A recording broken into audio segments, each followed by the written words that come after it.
Let me ask you something. You're buying a property in Mexico. The agent is smiling. The notary has an impressive office.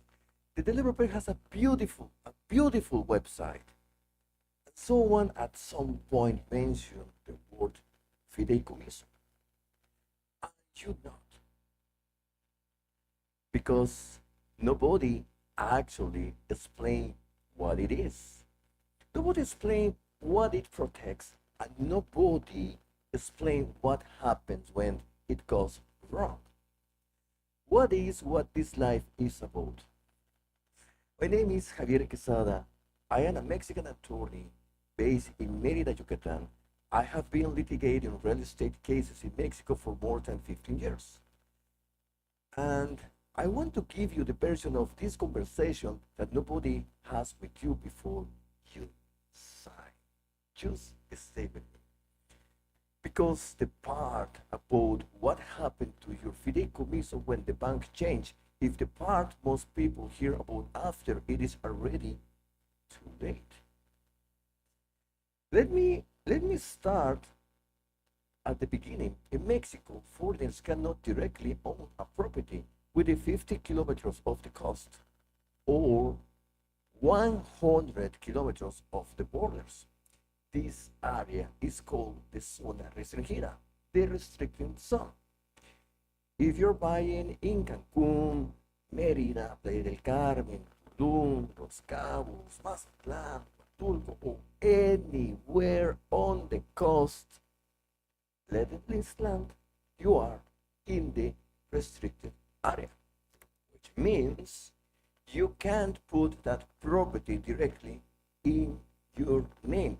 So, what do you do instead? The Mexican legal system created a mechanism called a fideicomiso. It is a bank trust. The way it works is Mexican bank, the fiduciary, hold the legal title to the property.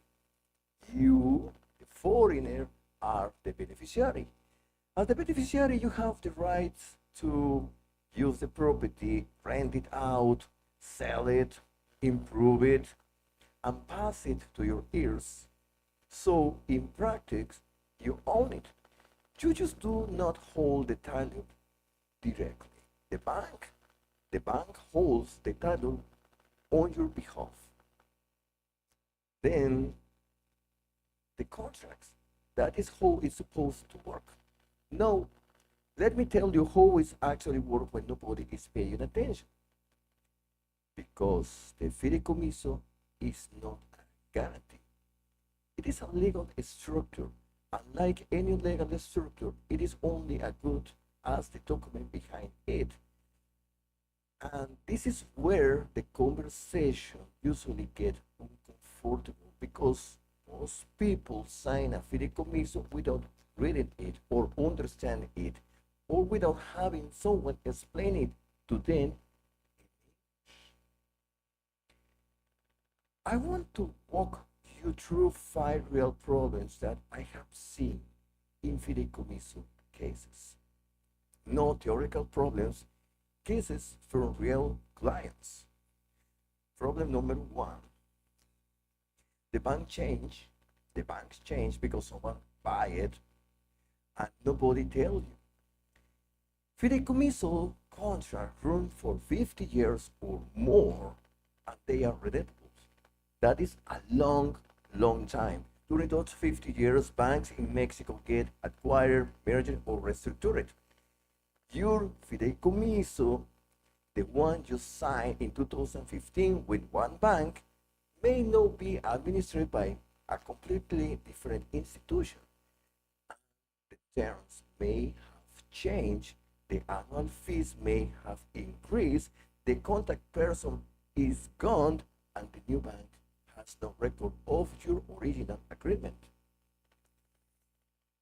If you are not tracking your fideicomiso, who holds it? What the annual fees are? Where is the current? You may be in default without knowing it. A fideicomiso in default can be terminated.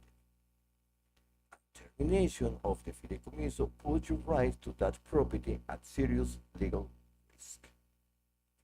Now, the problem number two. The beneficiary designation is wrong. And I want to explain this one carefully because it is the error I see most often. Almost nobody understands why it happens. Let me start with a concept. In a fideicomiso, there are two types of beneficiaries. The first type is the primary beneficiary, that is you. The person who purchased the property and whose name is on the trust. Primary beneficiary. You are the primary beneficiary, you exercise all the rights, you use the property, rent it, sell it, whatever you want. The second type is the substitute beneficiary. And this is the one nobody explained. The substitute beneficiary is the person who inherits your right to the property if you, the primary beneficiary, die. Think of it as the equivalent of a beneficiary on a life insurance policy or a retirement account. This beneficiary, it is the person who steps in when you go. The substitute beneficiary is not the same as your heir under a will. The fideicomiso operates independently. Whoever is named in that document controls the property, not who your will say. That's something important. Is more powerful the beneficiary substituto if you compare against a will. Now, I want to tell you about a real conversation I have with a client. A couple came to me to review their fideicomiso. They have bought the property as primary beneficiaries. I asked them, who did you name as substitute beneficiaries? Let them settle. The wife said, I name my mom. The husband said, I name my sister. Then I asked them, why did you choose those people? And they look at me, they looked at each other and they said, honestly, we didn't know what the substitute beneficiary means. We thought it was just an emergency contact or some formality. We pick up someone we trust and move on. What they had actually done was name two different people as the heirs to a property to they both paid for without realizing it. If the husband dies, his sister will inherit his share of the right. Now, not his wife. If the wife dies, her mother will inherit her share, not her husband. That is what the document says. That is what the law will enforce. Now, is this fixable? Yes, absolutely. You can change your substitute beneficiaries. The bank handles the modification. It requires documentation and you have to pay some fees, you have to pay some to change the contract, but it can be done.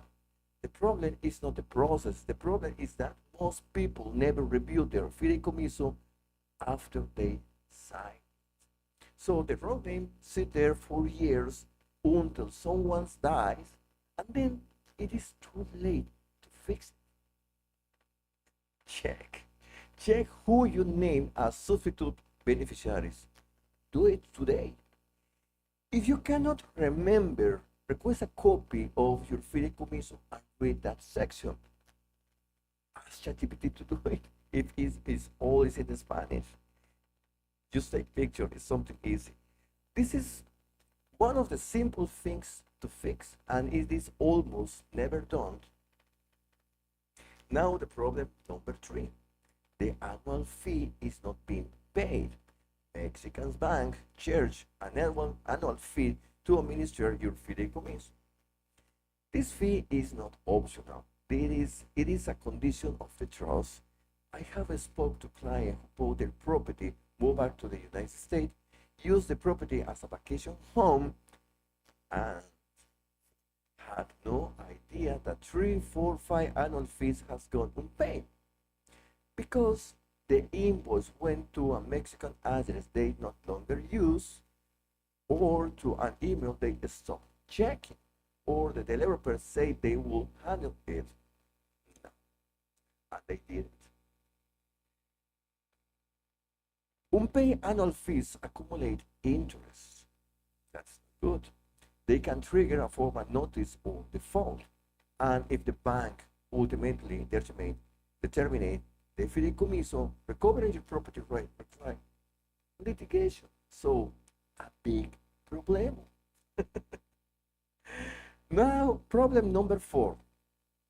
The property was never formally incorporated into the Fideicomiso. This sounds impossible. You sign documents, you pay the notary, you have papers, but in some cases, and happens because I have to do a lot of liquidation about it, especially in some cases with pre-construction developments or the words ejido lands, the property description in the Fideicomiso doesn't correctly match the actual property. The lot number is wrong, the legal description is incomplete, or the property was never properly registered in the public register of properties. You think you own it, the trust document said you own it, but legally there is a gap, and that gap is where dispute lives. I have seen this in condos where the developer sold the same unit twice. And in both cases, there was a fideicomiso, and in both cases, the buyer thought they were protected. Now, number 5, the property of the fideicomiso is in the wrong name. This is the mistake I want to spend a little extra time because it is the one that costs the most. And it is almost always done with the best intentions. Scenario number 1. A couple buy a property in Mexico together. One of them has an existing Mexican bank account or an RFC, or the agency will be simple, so they put the fideicomiso in one person's name, then separate. You don't have idea how many cases of litigation I have because this situation. Now, one person holds all the legal rights to a property that both people pay for. In Mexico, a fideicomiso is not a community property. Whatever the trust documents say, that is the legal reality. The person has to prove they contribute, and that proof becomes a legal case that can take years and a lot of money. Scenario number 2, and this is the one I want you hear very clear. A foreigner buys property in Mexico.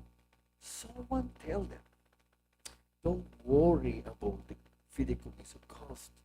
Just put it in my name. I am a Mexican. I can hold it directly.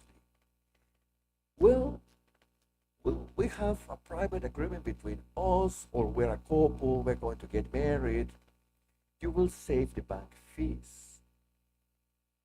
And they do it to save some money.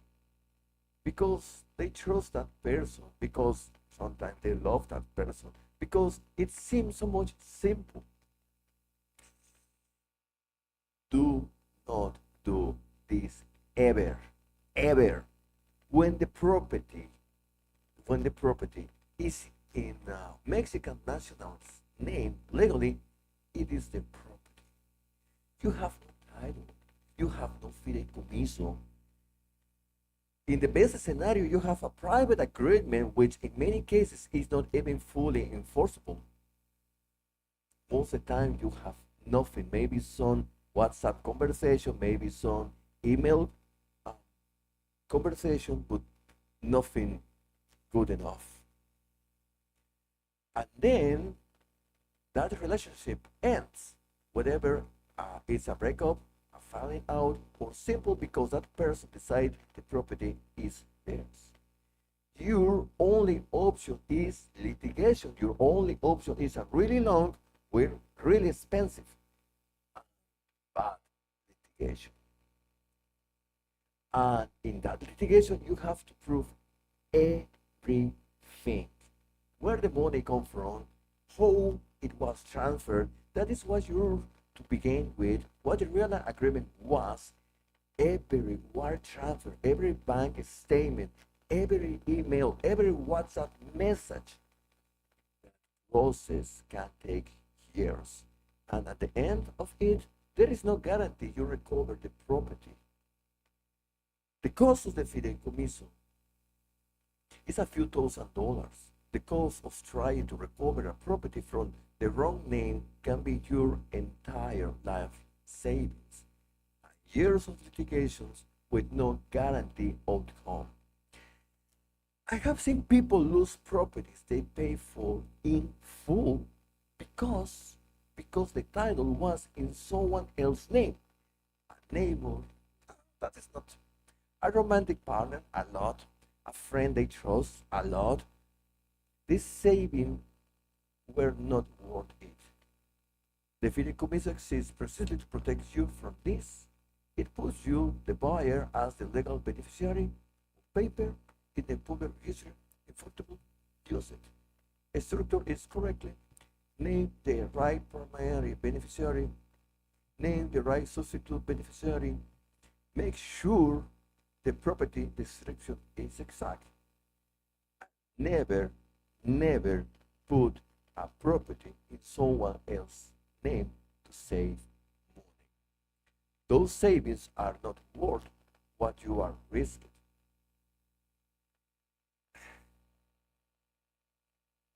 So now, let me open it up for questions. I can see some coming in. Let me go through them. Okay. Question number 1. Is a fideicomiso the same as actually owning the property? Practically, yes.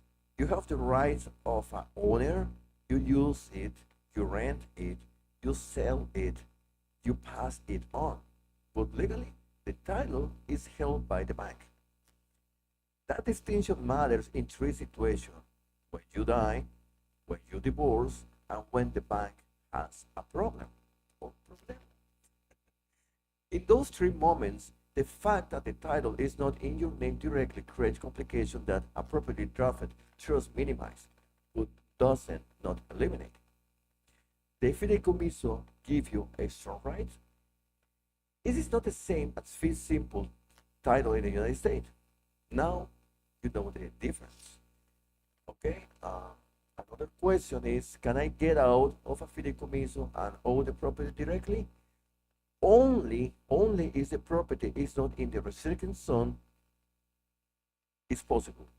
If the property is more than 50 kilometers from the coast and more than 100 from the border, yes, a foreigner can hold direct title. No trust required. From properties inside the restricted zone, no. But if you became a Mexican citizen, yes, you can do it. You can own the property directly, but you have to go through the process to get or obtain the Mexican citizenship. So, if you're not Mexican, the fideicomiso is not an option. It's not optional. This is the law. The other option is if you create a Mexican corporation. Some developer offer this as an alternative to the fideicomiso. A corporate structure has real tax and legal implication. Do not accept it as a substitute for a fideicomiso without independent legal advice first and have a good contract. You have the mix. You need the mix. Okay, question number 3. What should I check before signing a fideicomiso? Okay, at minimum 7 things. 1, The property description must exactly match the deed. Lot number, surface area, boundaries have to be exactly. Number 3, the annual fees must be clear state, and you need assistance to pay from abroad. Number 3, the substitute beneficiaries must be named correctly. Number 4, full legal names and the correct information. Number 4, the terms of the trust and the readable conditions. You you do not want to lose the trust because you miss a readable notice. Number 5, who is a trusted bank and what is their correct contact information? Not what it was 5 years ago. Number 6, any restriction on what you can do with the property. Some developers have fideicomisos clause that limit rental use. Some fideicomisos have some limitation. They put on the fideicomiso the property will be used only for living, for not for start a store or do commerce. No, you need to make the create correctly your trust. If you want to open a business in the place where you're going to get your fideicomiso, you need to put will be for business situations. Number 7, the exit clause. How do you sell the property and what does that process like? If your real estate agent cannot answer all 7 of those questions, that is why you need an independent attorney. We have another question. How much does it cost to set up and maintain fideicomiso? The cost will be very different. The banks have some different, but typically they range from 1,500 to 3,000 US dollars for the initial constitution. There is annual fees, and those fees generally between 500 and $1,000 per year. Some banks charge more for higher value properties. It depends. The risk is not in the cost. The risk is in what happens when those fees are not tracked or when the banks change and the fee structure change with it. That's the reason you have to verify current fees directly with the trusted bank every year. Do not rely on your developer or your agent to track this for you. This is your job. Okay, before I close, I want to give you something concrete. If you are in a process of buying property in Mexico, or if you already own property in a fideicomiso and you have never had it reviewed, here is what to do. Before you sign anything, get an independent Mexican attorney to review the fideicomiso draft. Not the notary, not the lawyer, someone who represents your interest exclusively. Make sure the property description match the deed exactly. Name your substitute beneficiary correctly. Confirm the annual fees amount and how to pay it from outside Mexico. Get the trusted bank current direct contact information. A fideicomiso review costs a fraction of what a dispute will cost you. Do it before signing, not after. If you already own a property in fideicomiso and you have never reviewed it, find out which bank holds your fideicomiso today. Confirm the annual fees are current. Review your beneficiary designation. Request a copy of the original fideicomiso contract. If you cannot do those 4 things right now, that's your sign to get legal advice. The fideicomiso is not a problem. It is a useful legal structure, but it requires attention. It requires correct documentation, and it requires someone who reads it. Be careful before you hand over your deposit. Mexico is a beautiful place to buy a property, The legal system is manageable. You just need to know what you are actually signing. Oh, my dogs. Uh, if you're buying a property in Mexico, if you already own something in a fideicomiso, if you are in a dispute over a property, my office works with foreigners remotely. You don't need to be in Mexico. We work by video call. We explain everything in English. And then you can see my contact information in the screen. And also you can find my contact information in the description. If this video was useful, subscribe it. Share it with someone buying property in Mexico. Leave your question in the comments. I read it. And I will see you in the next video.